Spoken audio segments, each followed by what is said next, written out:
Welcome to Kasao, Mukono district in central Uganda.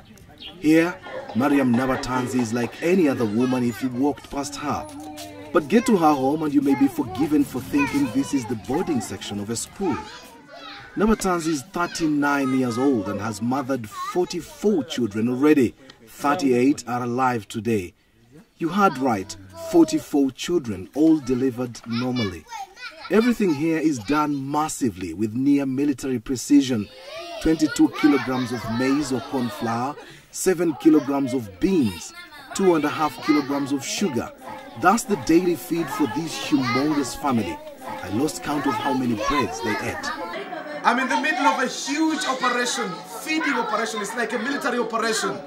Feeding bread and porridge, that is for breakfast, to 24 kids out of the 38. It's just unbelievable. I can't tell who is who. I just wonder how the mom does it. They've just finished now. We've just been serving bread and porridge. And some guys were coming back for a second take. Their mom could recognize and say, you just come for a double. But some would actually get away with it. It's quite an interesting, extraordinary family, I should say. Question is, how did this all begin for Nabatanzi? First, she was married off too young, aged 13, and started having children immediately.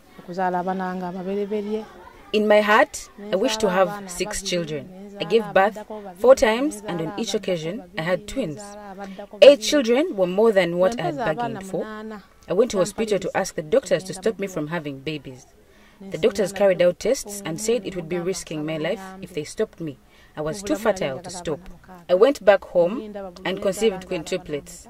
5 children at once and then 2 times more. With 23 kids, I thought it was too much and I went back to hospital. But the doctors said they couldn't stop me without risking death. I was pretty healthy, having natural births. Gynecologists say it's possible to be this fertile, although not commonplace. But once you have these many children, my question then is, how hard is it to name these children? We both break into a bout of laughter. We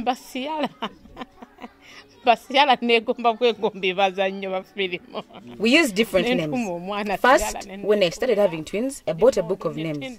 So I'd pick names from there. Then my husband is Catholic and I'm Muslim. So don't be surprised to see a Mohammed, then a Dennis. We'd pick from each side. Then we looked for ancestral names. When the numbers got bigger, I began picking names of my favorite movies, especially Nollywood. I've got Ciara's, Precious Ozokwa, Desmond Elliot, Genevieve Naji, and so on. When you hear this kind of story, you must be wondering where the man responsible for all this procreation is. Well, when I posed this question, Mariam's lead face suddenly turned sad. I have had to put up with a lot. He's tortured me so much. He abused me, beat me up sometimes, and threatened to kill me once. He pays no school fees, nor does he even know what we survive on. Unashamedly, he comes and eats what he didn't leave home. He's not part of these children's lives. Where we are now, I bought with my own money and from doing little jobs here and there. He was in utter shock to learn I'd bought and built this place. Her biggest challenge is looking after these children with an absentee father, foremost of which is school fees and feeding the children. 14 of her children are in primary school, where she has to pay more than 5 million shillings in school dues per term. This is equivalent to around $1,500. Another 10 children are in secondary school. Some have been forced to drop out of school as the bill spirals out of control. Her dream is to educate all her children so that they may get a better life, not like what she's been through. To fund all this, she learned many skills including cake making, bricklaying, decorations, tailoring, cooking and herbal medicine. She hates having to beg. There is no end to Mariam Nabatanzi's story. It's powerful, it's captivating.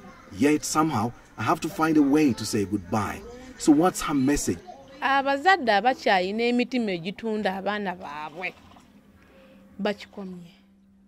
message is mainly to parents. Stop selling your children through early marriages. We suffer too much while losing out on parental love that can never be recovered. Secondly, To the mothers, do not desert your children as you walk out of marriage. Whatever the case, stick to and with your children. I strongly feel that had my mother not left me, my father would not have married me off young. To the men, please shoulder your responsibilities. Don't leave it to the women. A man puts up a shop for you and they imagine all is sorted. No buying anything anymore at home. You forced us to become like men. Reclaim your status as men. Show us love and let us do our responsibilities. It's hard to hold back my own tears knowing so many examples of what she's referring to. Mariam only sleeps for a maximum of 5 hours a day. The rest of her day is dedicated to the children. It would have been good to know what her neighbors make of her, but time wasn't on my side. But don't be surprised if she's declared the woman with the most number of children in the world from one man. Kasim Kaira, Azam News, Kasao, Uganda.